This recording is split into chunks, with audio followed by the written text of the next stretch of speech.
Jos teman-teman. Banyak sekali teman-teman. Ih.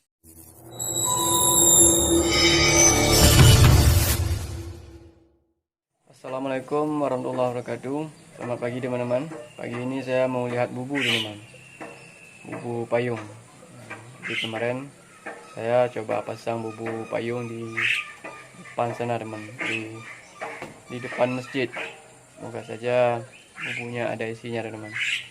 Oke, langsung aja kita ketik-ketik.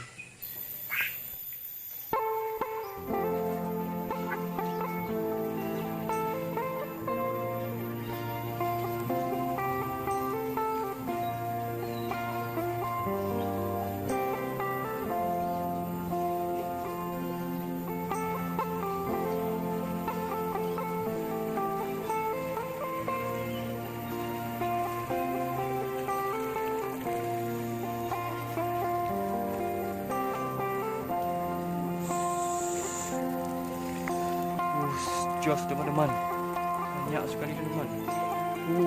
Yes.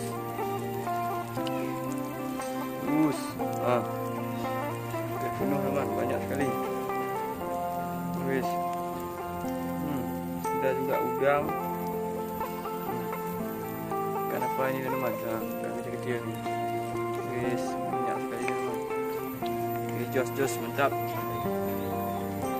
Panen ikan bos.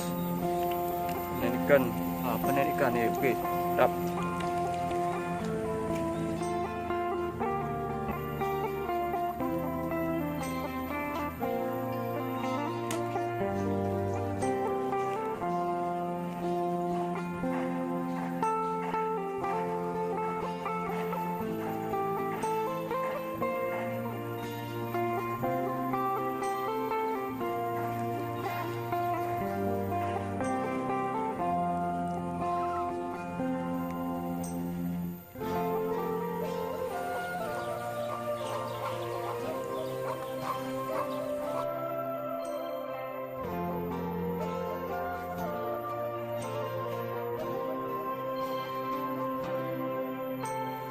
Oke teman-teman, inilah hasil bubu tadi teman-teman.